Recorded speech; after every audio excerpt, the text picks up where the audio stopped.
leave people feeling good, leave people on a high, leave people happy. And the more you leave them in a positive place, the more they're going to want to do business with you and the more they will like you. Today, I want to talk to you about becoming more likable. And when I'm talking about being likable, I'm not talking about from the perspective of meeting a friend at a restaurant, even though today's topics might help with that. It's more about, can you become more likable to the potential prospect, the potential client, and or the person you were trying to convert into a client? Can you be liked by the consumer so that way they want to do business with you? You know, throughout my years, I've built an incredible sales organization, and I was also a top personal salesperson at one point. Now I train people to do it, but I was one of the top people selling on my own at one point. And so when people would ask, hey Matt, how did you do it? How did you get the results? Was it because you had all these incredible closing lines and sales techniques and all these amazing strategies? And the answer to the question is no, it's not that. Did those things play a part? Did they help? Absolutely. But I think one thing that helped me more than anything is that I didn't set out to sell a product. I set out to make a friend. I already knew the product and service that I was offering was a product and service that everyone needs. And so my realization that I came to was that if you like me, you trust me, and you think I'm competent, if the product sells itself, you're gonna do business with me. I don't have to have all these extracurricular closing lines and techniques and strategies, even though they might help. What it really is can I build a strong enough connection? Can I get your guard down? Can I build a connection and a relationship with you where you say, you know what? I like that Mac guy. I like whoever you are listening to this right now. I like you so much. You seem competent. You seem like a good person. The product's a no-brainer. Of course I need it, but it's, do I want to get the products from you? That was always my strategy. Can I become somebody that I already know they're going to want the products based off the way the product works, but can I become somebody that they want to do business with? And so today I want to give you a couple of points that's going to help you with that I really believe will make a difference. So I'm going to go over 10 points that I think will make a big difference when it comes to you building stronger connections, building more trust, and just becoming an overall more likable person that people want to do business with. Number one is authentically compliment them. Authentically, genuinely, not fake, not you just made it up, not you're just saying it to say it. I like your shirt or I like your haircut. Like, that's all cheesy stuff. I don't want to do any of that. What I want to do is genuinely and authentically compliment you. And so if I have the opportunity to know anything about you prior to me engaging with you, that's obviously going to be my goal. You know, I come from the insurance industry, the financial services industry. And a lot of times when we are meeting with clients, these are clients that were referred to us by a friend or a loved one. And so I'm able to get a little bit more information about the prospect before I go meet with them. And so if I'm going to go meet with the prospect, I'm going to ask the person that's referring them over to me everything that I possibly can know about them. Ask them about their marriage, ask them about their family. And I'll just ask them straight up, hey, what are a couple of great things about this person that maybe only someone like you would know, being as close as you are to them? And so I want to find out as many good things about them as I possibly can, because that's going to be my opening line when I get to meet them. And so let's say I'm meeting with somebody named Jason. And let's say their friend Stephanie is the one that referred them over to us. I'm going to say, hey, listen, Stephanie, what are some incredible things about Jason? Just going into the appointment, I want to know some things about him. What are some incredible things about Jason? And Stephanie goes, oh, he's an amazing dad. He's extremely loyal. And he's the type of person that literally will pick you up in the middle of the night if something happens to you. Like, it happened to me. At one point, I remember my car broke down and I called him and he picks me up. It was like 1 a.m. in the morning and he was willing to be there for me. I go, fantastic. So now when I go into that sales appointment, I'm gonna say, listen, Jason, I was looking forward to meeting with you today. I was speaking to Stephanie and she spoke the world of you, brother. She said that you're an incredible dad, that you're super loyal. She even told me that one time her car broke down in the middle of the night and she called you and you picked up and you were the first person to go help her and be there for you. And I just respect that so much about you. I don't think there's a lot of people like that nowadays. And the fact that you still operate with that level of morals and values and just dignity, I just think it's powerful, man. It's an honor to meet you. I was looking forward to meeting you today. When you genuinely compliment somebody and it's real and it's sincere, what begins to happen is their guard goes down immediately. It goes from, what are you going to try to sell me, to, thank you, I appreciate you complimenting me because it's real and it's genuine. Let's say you're in a position where you don't know the prospect prior to engaging with them. Ask them questions to get to know them. Ask them about Are they married? How long have you been married? And maybe they say, man, I've been married for 17 years. It's like, oh my gosh, congratulations. I've been married for 5 years. Just curious, what advice would you give to me to be able to stay married for 17 years? I just respect that so much about you. I mean, you see marriages fall apart so quickly nowadays. And so the fact that you've been married for 17 years, it just says so much about who you are as a person and what you stand for. So just curious, like what advice would you give me? I have no problem doing that. What it does is it, once again, drops their guard. It makes them feel amazing because you're asking them for advice in an area. But then what it also does is it compliments them genuinely because you're complimenting them about something that's important like marriage. So whatever that might be, find out things about them that you can genuinely compliment them about. Number 2, be interested, not interesting. I think oftentimes when somebody's trying to build a relationship, they think that they need to be impressive. And I want to ask you, are you trying to be impressive or are you trying to be impactful? Because when it comes to becoming likable, it's less about being impressive and it's more about being impactful. Impactful means I'm interested. I'm not trying to be interesting. So instead of throwing up all these amazing, great things about yourself, how about you ask questions to them where they can tell you about them? Naturally, people's favorite subject is themselves. It's one of the reasons you like to talk about you. So if someone's favorite subject is themselves, and I get to ask them questions where they get to talk about themselves, they're going to naturally leave that conversation and think to themselves, wow, that guy cared. Wow, I got to talk about myself the entire time. Even though they might not consciously say that, there's something unconscious about them that thinks to themselves, wow, I really like this person. And when in reality, they know nothing about you. All you did was ask incredible questions that got them to tell you everything about them. So once again, it's not about being interesting, it's about being interested. Ask questions that leads to people being able to talk about themselves and they will like you more. Number 3, smile often. Smile often. A joke I always mention with our sales team is that if you ever walked by somebody and you smile at them and then they don't smile back, or you walk by somebody and you say, hey, how's your day going? And they just say good and they don't ask you how your day's going. Don't you just want to punch them in the face? Don't you just want to tackle them to the floor? Don't you just want to just shake them a little bit and say, do you have any level of like common courtesy, common respect? If somebody asks you how your day is going, you respond and then you ask them back. It's just a respectful thing to do. And so it's kind of the same thing when it comes to smile. Right? I always tell people smiles make money and money makes smiles. People like to do business with people who are happy. People like to do business with people who are in a good mood. People like to do business with people who are smiling. Why? Everyone's number one goal in life is to be happier. So when they see you smile, your smile sparks them wanting to smile, which then leads to them being what? Happier. So smile often. People want to do business with people who are in a good mood and light in the room, not darken it. Number 4, use their name often. So let's say once again, Jason is the name I used earlier. So let's just continue with that.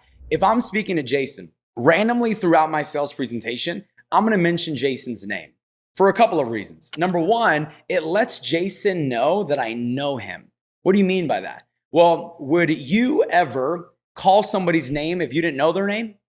No. So if I'm using Jason's name in a sentence, there's a part of Jason that starts to think this person knows me because he knows me by name. So when you are using his name consistently, it makes them feel like they know you more. I'll give you a great example. We have a pest control guy that handles all of our properties and kindest guy in the world. And he's always positive, always positive. But this guy overuses the name. And by the way, here's the deal. He overuses the name to the point that it's kind of crazy. Like, hey, Matthew, how's your day going, Matthew? Matthew, oh my gosh, that's incredible. Matthew, oh my, like it's obsessive. But I still like the guy so much. And so even though it's annoying to hear your name so many different times, I still like him because he smiles often, like I mentioned before. He has positive energy, but a big part of it is he uses my name, and human nature says that my favorite word is my own name. And so if someone's favorite word is their own name and you use their name often, that means they get to hear their favorite word. People like to hear the sound of their own name, and it's going to lead to people liking you more. It's also one of the reasons that you identify your name being said over everything else that's going on in a room. And let me explain. Have you ever been in a Costco or any type of store and there just happens to be somebody in that store with the same name as you, and someone else calls for someone else that has the same name as you that's not you? And above all the noise, above all the chaos, guess what you hear? You hear your name above everything. You weren't even listening for it, but you just happen to hear it. Why? Because it means so much to you. It matters so much to you. So when I'm able to use your name throughout my sales presentation, I am building trust and I'm building connection. And there's a part of you that starts to believe this person must know me since he knows me by name. Number 5, don't disagree or tell people that they're wrong. People like people who agree with them. People like people who think the way that they think. This is one of the reasons that the majority of your friend group thinks the way that you think. You don't typically hang out with people that think completely opposite of you. This is why a lot of times, if you look at our country, right, you got red, you got blue, you got Democrat, you got Republicans. Guess what? Most Republicans are not great friends with people who are Democrats, and most Democrats are not great friends with people who are Republicans. And I'm not saying that from a negative perspective.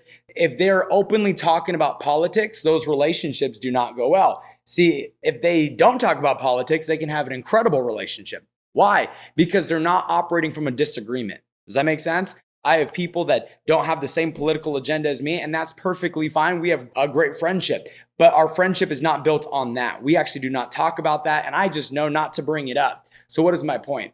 My point is if you want to build a strong connection with somebody, don't disagree with them. Don't tell them that they're wrong, because that's going to lead to them not wanting to hang out with you. People like to hang out with people who validate their beliefs. People like to hang out with people who support their beliefs. People do not like to hang out with people who completely disagree with them all the time. So you have to be very careful of that. Number 6, mirror them. Mirror them. What does that mean? Well, if you were to stand in a mirror and you're looking at yourself, if you raise your right hand, what happens? The hand gets raised in the mirror. You tilt your head, what happens? Your head gets tilted in the mirror. So you want to do the same thing when it comes to your prospect. Once again, you can't be too obsessive with this to the point that they notice it. But since people like people who are like them, when you mirror them, there is an underlying connection that they start to build with you, and they don't even realize that this connection is being established. And so oftentimes what I'll do is if I'm sitting down with a prospect and that prospect leans to the left, give me 30 seconds to go or so. I'm not going to do it right away, but I'm going to lean to the left. Let's say I'm sitting down with the prospect and their speaking cadence is pretty quick. Then I'm going to speed up my cadence to mirror their cadence. Let's say that their energy level is at about a 7. Since I still want to lead the conversation, I'm going to keep my energy level around an 8 so I can still lead the conversation, but it's still close enough that they feel like we're operating from the same frequency. Let's say they have a filler word that they use all the time. I'll give you an example. I met with a client not too long ago, and the client loved the word literally. So what I did is I built the word literally into certain parts of my presentation. So I said, hey, this is literally incredible. And I built it into my presentation because if they use that word and I use that word, it means we have common words that we enjoy, and it makes them once again build a stronger connection. These are all little things that make a big difference that you don't even think about, but mirror them. Mirror their body language, mirror their tone, mirror the cadence of how fast that they speak, mirror their energy level, mirror even some of the words that they use and the dialogue that they like to use. All of these things build to a stronger trust and a stronger foundation. Number 7, acknowledge what they say. Acknowledge what they say. One of the worst things that you can do when somebody finishes speaking is respond right away. Because what it says to them is that you weren't actually paying attention to what they had to say. You were thinking about what to say next. And so you always want to pause and acknowledge what they say. So if somebody finishes a sentence, pause. That's a really good question. I never thought about it like that. Wow, that's a really good perspective. That's really good input. Pause and then respond. Acknowledge what they said. That's a great question. Wow, that's some really good input. You know what? I've never thought about it that way. Have you ever thought? And then respond. If you respond right away, it says that you weren't really paying attention. It says that you were thinking about yourself and your opinion the entire time and not theirs. And that will lead to them not liking you and not trusting you. So take time, pause, respond, and make sure that whatever they say gets acknowledged so that way they can tell that you were actually listening. You want to become an active listener if you want to become incredible at sales. Number 8, feel, felt, found. Feel, felt, found. There's going to be different times throughout your sales presentations where you get objections and or you get concerns. And if somebody brings up a concern or somebody brings up an objection, that's not a bad thing. That's a good thing. So don't run away. When somebody expresses a concern to you or somebody expresses an objection to you, that's a positive thing, not a negative thing. I only would bring up a concern if I'm interested. I would only object something if I'm interested in it. So I'm challenging it maybe a little bit, because I'm trying to figure out all the details. I'm asking questions because I want to know more. So if somebody's asking questions or they're expressing concerns, this is a great thing because these are buying signals, and most people internalize it as a negative thing. It is not, it's a positive thing. Just make sure how you respond to their concern and or to their objection and or to their question. Respond in a way that keeps you in a place of being likable. And let me explain. If somebody expresses a concern to me, I always say feel, felt, found. Say, listen, Jason, I know exactly how you feel. And the reason is because I actually felt the same way. When I first got introduced to all this, I felt exactly how you're feeling right now. And I might even repeat back to them some of their feelings that they're expressing. I said, but this is what I found. And then I'll overcome the concern or I'll overcome the objection. So once again, it's, hey, I know exactly how you feel. I know exactly how you feel. I felt that exact same way. And then I'll maybe list to them how they're feeling to see if we're on the same wavelength. And then I'll say, hey, but what I found was X, Y, and Z. And I overcome the concern. It lets them know that I understand the perspective. It lets them know that their opinion matters. It lets them know that they're normal if they're feeling this way. They're not weird for feeling this way. And once again, it helps you build a stronger connection, helps you build a stronger relationship. Number 9, people don't care how much you know until they know how much you care. Let me say it again. People don't care how much you know until they know how much you care. So be genuine. Show how much you care. You know, oftentimes when I'm in my presentations, I always like to tell what I call a 2-minute passion story. And what a 2-minute passion story is, it's just 2 minutes where I tell my story about why I believe so much in what I do. I believe so much in what I do. I'll even use words like, hey, this is why I love what I do so much. This is why I'm so passionate about what I do. And I'll tell my 2-minute story that connects those dots. This is why it's so important. People don't want to do business with just another person that's selling something to make money. People want to do business with people who believe in what they're doing, because people who believe in what they're doing go the extra mile. And so, for instance, I'm in financial services once again. I'm not going to invest my money with somebody who's just doing what they're doing to get a check. I want to have my money with somebody who loves what they do, who believes in what they do, who's passionate in what they do. That's the type of person I want to have my money with, because that means that they're going to care about my money. They're going to care about me. They're going to care about making my money turn into more money. And so it's so important that you express why you believe so much in what you do, why you're so passionate. It's important that you express to them that they're important, that you say, hey, listen, I'm here because I want to help someone like you, because I care. I treat every family that I sit down with as if it's my own family. Every person I sit down with, I treat them as if they're my own mom. Why? Because this means something to me. They need to know that you care about them. Right? Say things like, hey, I work for you. I don't work for these companies that I'm selling their I don't work for them, right? I work for you. I'm here to represent you. And so I'm not operating based off their agenda. I'm operating based off your agenda. What do you need? What is the most important thing to you and your family? And if I can identify those things, what I do is I'm going to become your representative, and I'm going to go find the best product for you, not the other way around. So I just want you to know that I'm working for you. I don't work for these companies. My job, my goal is to find you the best solution for you and your family. Let people know that you care. And last but not least, number 10, people don't remember what you say. They remember how you made them feel. They don't remember what you say. They remember how you made them feel. So when you are interacting with a potential client, it's less about all the words and it's more about them feeling good about you. And so are you leaving them feeling happy? Are you leaving them feeling like they can trust you? Are you leaving them feeling like they want to do business with you, or that you were kind, or that you were genuine, or you were sincere? People do business with people that make them feel good. So while you're trying to sell the product and sell all the benefits, what I'm trying to do is sell the feeling of doing business with me. And if I sell the feeling of doing business with me and people love that feeling, I'm going to have more people that want to do business with me than the person that just sells all the benefits of the product and the service that they're trying to offer. And so I just want to challenge you, leave people feeling good. Leave people on a high. Leave people happy. And the more you leave them in a positive place, the more they're going to want to do business with you and the more they will like you. So those are the 10 points to becoming more likable when it comes to improving your sales presentations and interacting with clients. I hope they help. I hope they make a difference. Do me a favor. If you got something out of today's conversation, share it with a friend, post it somewhere, send it on social media, like it, subscribe. We put out all this content free for the consumer. It costs us money. We don't make any money from this. The only reason we continue to do this is because of how many people have said that this has helped them. And so I honestly am just doing this for you. All I ask is that you share it with other people that you think could benefit from the information that we're talking about. So with that being said, God bless you and your families, and I will see you guys next week on the Leaders Only podcast. Let's get it. Let's get it. Let's get it. Let's get it. Let's get it. Let's get it. Let's get it. Let's get it. Yeah.